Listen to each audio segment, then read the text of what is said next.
Welcome, everybody. Another mini-sode for you. Dustin Harris hanging out with you on a beautiful day in Idaho. Yeah, 22 degrees and 4 feet of snow. Gotta love it. Hey, I had an experience this morning with my wife that I wanted to share with you and give the answer that I should have given to her, but didn't, to you, because I think it's very, very important. It has to do with the law of delegation and what it looks like in reality. We've talked a lot about the law of delegation, but sometimes boots on the ground and actual application can be challenging, and I want to help dispel any myths out there today and help share with you some information I think will be helpful that I use in my office that will help you as you work with your employees or your contractors. Want to pause here to remind you that we are sponsored by ANOW Software.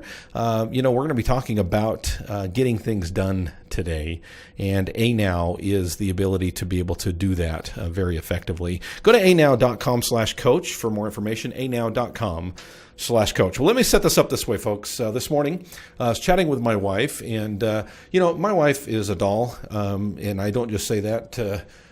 You know what? I'll be honest with you. She doesn't even listen to this podcast, so she's never going to hear that. So those of you who do hear this podcast, if you want to reach out to my wife and say, your husband just speaks gloriously about you and so complimentary toward you, I would appreciate that. It would be nice. I'm kidding. She knows I love her. But she and I were talking about my travel schedule, and with 6 masterminds, that's right, 6 mastermind groups going on right now.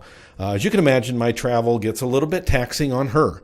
I don't like the travel as much either. I used to, but I tell you, seeing a lot of the insides of airplanes and airports and hotel rooms and conference rooms on a regular basis sometimes it's fun. It's fun to interact with other appraisers across the nation. It does get a little bit tough sometimes, and the hardest part of travel is to say goodbye to my lovely wife and my 4 kids and to jump on that plane and take off and to leave her behind. She has a very busy lifestyle.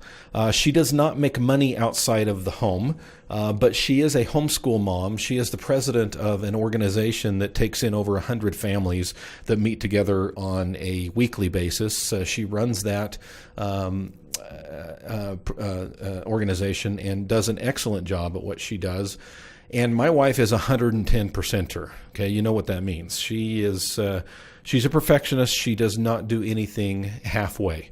If she is committed to something, she is fully committed to something. And so, as you can imagine, she tends to burn the candle at both ends, and it gets challenging, especially when I take off and I'm not there to help. Imagine this, folks. You're a homeschool mom. You're with your kids all day long, and then you get to be with them all evening because dad's gone again, right? And it gets to be a challenge. And she's super sweet and super supportive of it. But you know what? I see in her eyes it gets a little hard for her to hear, hey, babe, guess what? I opened up a new mastermind in Dallas. Well, really? That could be a challenge, right? So we talked about the possibility of having some help in and around the house while I'm gone. And we talked a little bit about delegation and the law of delegation. And my wife understands the concept of the law of delegation, but she is not of the same mindset that I am. I have been doing this long enough that I'm very comfortable at this point. Wasn't in the beginning, but at this point, pretty comfortable in delegating, in giving tasks to people, following up with them, and that kind of a thing. She, not so much at this point. By the way, I say at this point because I've worked with enough appraisers across the nation that have come to me and said, there's no way I could ever hire anybody. There's no way I could ever manage anybody. That's just not my personality. I've worked with them enough to know that anybody can get in that mindset. It takes practice. It takes repetitiveness. It takes fine-tuning that skill, but it is possible. And I'm telling you from a standpoint of somebody who did not like to do that. Now, my wife will say, no, my husband's always liked to be in charge. Okay, she's probably right. No, she's not probably right. She is right. That being said, it used to be very, very difficult for me to give out tasks, to delegate things, and to follow up with people. The more you do it, the more comfortable you get. That being said, the conversation that my wife and I had surrounding this particular situation was, she said to me, even if we do hire somebody, it seems to me like it would be more trouble than it is actually worth. And what she means by that is, she went on to describe, if I've got to spend time telling that person what to do and how to do it, and, I'm a perfectionist and doing it my way is important to me. If I've got to constantly be following up with that person, I might as well just do it myself. Okay. And I've heard this a lot from appraisers across the country, and I think it's an important and a valid argument. Why would you want to hire somebody? Why would you want to contract out some labor to somebody if they're not going to save you time? And the answer obviously is you wouldn't. That being said, I think it's important to understand that there are some principles here that can be and should be applied that I think can help in this situation. Okay. Let's start with number one. I'm going to give you 3 principles today when it comes to delegation. And really the answer that I'm trying to give today is to the question that I hear from my wife and I hear from other appraisers. How does delegation actually work? I understand the concept, understand the principle, understand that the more I can give to someone else and pay them less per hour than I make per hour, then the better off my life is going to be. I'm going to be less stressed. I'll be more productive. I'll be more successful in my business. They get the concept. Boots on the ground, reality, and actually how you apply that concept can be very challenging to appraisers. I get that. I understand that. It's challenging to me, folks, on a regular basis. Okay, even though I've been doing this for years and years and years, I still struggle with that same problem, that same difficulty. Okay, so here's the idea. Here's the thought that I will give to you. Number one, very important, probably the most important thing that I will tell you today. Hire right. Okay, when I say hire right, I mean hire the right person for the job. Absolutely essential. Now, is it possible you're going to pay a little bit more for that person? Absolutely. You get what you pay for. Okay. When I'm looking for a handyman, when I'm looking for a babysitter, when I'm looking for a housekeeper, when I'm looking for, talking about my appraisal business, a receptionist versus a data entry person versus a marketing individual. Those are very different things. And I'm going to look for different types of people. Number one, hire the person that can do the job that you have set out. So in my wife's situation, she needs someone to help with the kids, to help with the housework, to help with the errands, to help with the things that just pile on her that I can't help with in the evening because I'm not there. Okay. So we're going to look for an individual that maybe has experience in that realm, or someone who is willing and able to learn those things. But here's the thing. There's 2 things that I want you to think about, and this is critical in the hiring process. It's critical that 2 things happen. Number one, you must hire somebody you trust. Okay? You have to hire someone you trust. Now, that doesn't mean you don't verify, okay? The old Reagan mantra that I think he stole from somewhere else, but I'll always attribute it to Reagan. He said, trust but verify, right? You can trust and you should trust, but you need to verify and you need to follow up. Now, that's different than riding their tail. That's different than lording over. That's different than micromanaging everything that they do. Trusting is being able to step back and allow them to be who you hired them to be. Okay? Number 2, and it's related to the first one, but it is different. So hear me out. Number 2 in hiring right is hire someone who is proactive. Okay, now it sounds simple, sounds straightforward, and appraisers, you're going to say, Dustin, duh. What do you want? I'm going to hire somebody that's not proactive. You know what? It happens all the time. People hire their friends, they hire their family members, they hire sloppily. Okay, is that a word? It is now.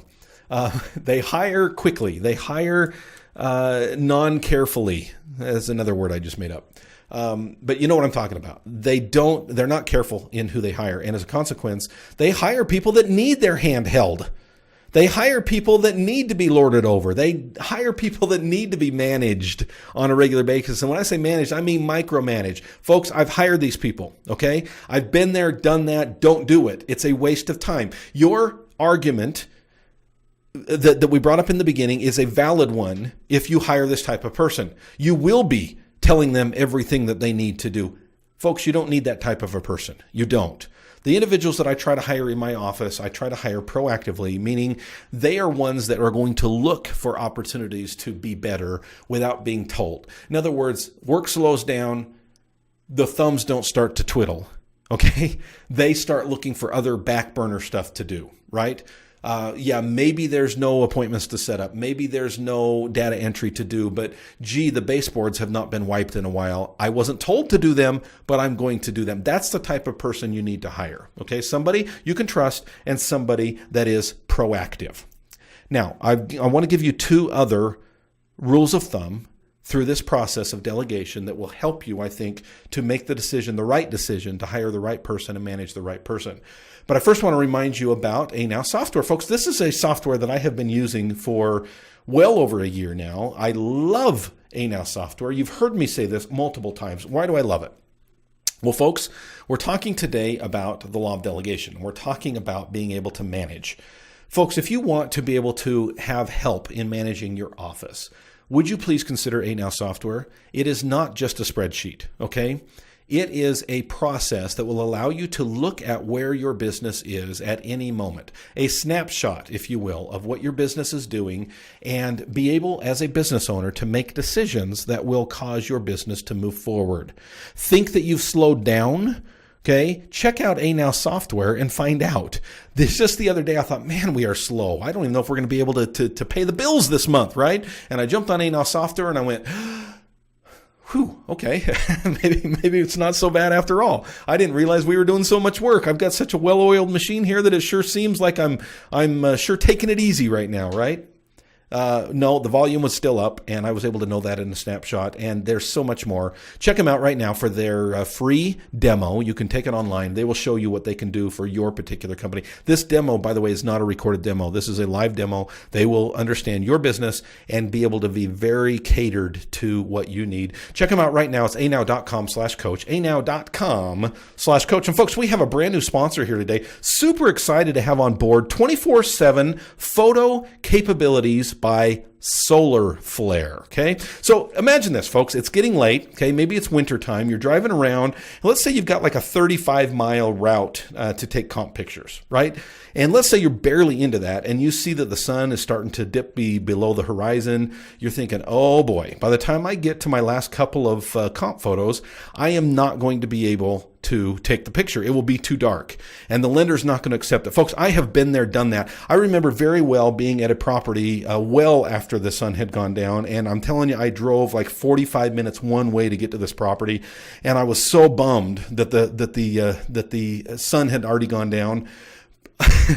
You're going to laugh. This is the absolute truth. I pointed my high beams on the house, jumped out of the car, took a picture, and drove off, right? The people inside are probably thinking, what in the world just happened, right? No longer. You don't need to worry about that, okay? Daylight savings time, keeping you from doing your comp photos. Folks, get Nuclear Flash by Solar Flare. This baby mounts to the top of your vehicle. It generates a blinding flash so bright that you will get a crystal clear photo of any home up to 1/4 of a mile away in total darkness. That's right, folks. Simply strap this 23-pound bulb to the top of your car, download the app to your smartphone, and you can shoot super bright photos all night long. Flip the ready switch. You can actually hear the whirl as the flux capacitor builds inertia. By the way, folks, use with care. Multiple photos of the same home may be taken, may cause faded paint, melted window glass, spontaneous combustion, a nearby plant life. That's the disclaimers I gotta share with you. Solar Flare Inc. is not responsible, by the way, for the cornea damage due to glancing in the general direction of the bulb. You don't want to look at it, okay? Order now during our flash sale, and you'll get sunglasses with the sunblock of your order. Too dark for photos, you say? Shoot your comps the nuclear way. All right, folks, I want to give a quick shout out to Tom Boyce. Thank you, Tom, for sending in that new sponsor. If any of you have ideas for sponsors, you don't even have to write them out as eloquently as Tom did. I would certainly be willing and open to any suggestions. We like to keep it light here at the Appraiser Coach Podcast, so I hope that some of you will take us up on that. Some of you creative folks out there, send me some ideas on some new sponsors that you would like to see here on the Appraiser Coach Podcast. Okay, folks, we are talking about the Law of delegation, and we're talking about how to actually perform the law of delegation or participate in the law of delegation from the standpoint of boots on the ground, reality. How do you actually apply? Okay, we're talking application today. You understand the law of delegation. You understand the benefit it gives to you as a real estate appraiser. Do you understand how to actually complete or participate in the law of delegation when it actually comes to the day-to-day? Okay, we've talked already about hiring right, hiring somebody you trust, hiring somebody who is proactive. That is key. Number 2, folks, give them something and then step back. Okay, I know it sounds straightforward, Dustin. Really? Yeah, folks. It is harder than you think. Okay, I really mean that. That is the hardest part, I think, as a business owner, is to give somebody something to do and then step back. Let me, if I can, share this in a way that I think any parent out there would understand. Okay, I'm teaching my kid how to clean the bathroom, right? Let's get even more specific. How to clean the toilet, right? There's a certain way that the toilet needs to be cleaned, and it's not clean till it's clean. You teach them, you show them, and then you ask them and you stand back and you let them do. All right? It is so easy to step back in and say, okay, nice try, let me finish the job. It is much easier most of the time to finish the job or to do it yourself, as they say, than to keep retraining and retraining and retraining. Now, there's a certain difference here, okay? You can't fire your kids. You can fire somebody who's not going to ever pick it up, right? Okay. But let's say you've hired right. You hire somebody you trust and you hire somebody that's proactive, but they just need a little bit of training, right? Allow that training to happen. And that is so key. It is so easy, especially for those that are not using the law of delegation on a regular basis. It is so easy to step in and to try to be everything to everybody. It is so easy to do that. It's natural. It's human nature to want to help, to reach out. Okay. As a business owner, you've got to step back, folks. You've got to allow that person to not only do the job, but fail. Yeah, I said fail. You've got to allow people to fail, because by failing, by not doing it right, they learn and they grow and they move on and they get better next time. Okay. So give them something and step back. Give them something and step back, and keep doing that until they learn how to do a particular thing. The more you do it, the more they'll get used to it. The more they'll understand how they're training, that they can't rely upon you for everything. Remember the podcast I put out just the other week, WWYD. Remember, what would you do? And the whole sentence is, what would you do if I worked here? Okay, when your employees come to you constantly and say, Dustin, how do I do this? Dustin, I don't know how to do this. Dustin, can you help me with this? What would you do if I weren't here? Allow them to answer that question, and you will find that those questions come less and less frequently. Finally, get a task tracker, okay? This is when technology comes into place. Okay, I use ANow software. We track everything in the office with regard to orders with ANow software. Okay, I just started using another tracking software that doesn't have anything to do with the appraisal side of things. Okay, ANow will do all of that for you. This is something in addition. It's called Asana. And you're certainly welcome to use that. It's free to sign up. It's free to use. And what I hear, it's a pretty good tracking software. Asana is what it's called. You can also use Trello, Basecamp, Evernote. Don't forget the milk. There's a lot of them out there. Okay, in fact, just search Google for task trackers. Okay, and you will find a multitude to choose from. I can't say anything about Asana. Okay, the reason we're using it in addition to ANow, let me just clarify. ANow manages everything with regard to our appraisal orders. Okay, but sometimes I have other things that need to be done. Hey, the garbage needs taken out. Hey, we talked about the baseboards need cleaned. Okay, so I'm in the office and I'm looking around and I'm thinking, holy smokes, the baseboards need cleaned. Okay, that's not something I'm going to put on ANow software. That's something I'm going to put on Asana, and I'm just going to put the task out there and I'm going to assign it and I'm going to give a due date, and they simply need to let me know when it's done. That way, the loop gets closed. This is so key to a business owner, okay? You know what I'm talking about. You give a task, and then it sits on your shoulders, and it sits on your shoulders, and you wonder, gee, I wonder if they ever did that. Gee, I'm still looking at the baseboards, and they're not clean yet. I wonder what's going on there. Okay, Asana will take all of that, and any task tracker, I think, will do this. Will take that worry off of your shoulders. You simply need to assign the task. They will get reminders, and the technology will follow up with them so that eventually that loop will get closed when that thing is done. Now, this can be done at an appraisal office. This can be done in my wife's situation at home. Okay, we can have technology for whoever we hire to do certain things around the house to be able to give them tasks and to follow up with them so that we can be as hands-off as possible, which, of course, is the key to the law of delegation. The point here, folks, is that you delegate tasks so that you can concentrate on what's most important to you, okay? Thank you for joining us today. I did mention kind of as an aside earlier, but I want to emphasize here, we just opened up a Dallas Mastermind group. Yes, that's right. We opened up a Dallas Mastermind group. There's just a few seats available, honestly, at this point. Even at this recording, there's only a few seats available. Who knows what will be the case when this actually comes out. So if you are interested, please email me, thecoach@theappraisercoach.com, thecoach@theappraisercoach.com, or you can jump on my website, theappraisercoach.com, go to memberships, drop down to the Dream Team. There's a nice little video, testimonial video of those that have participated in the Dream Team in the past. Would love to have you be a part of that new Dream Team in Dallas. We are now in Dallas. 2 groups in Las Vegas, 1 group in Salt Lake, 1 in Chicago, and another one in Washington, D.C. Hope to have you join us, folks. It's a great group of appraisers, all helping each other to be more successful and make more money as a real estate appraiser. Thanks for joining me. Catch you next time.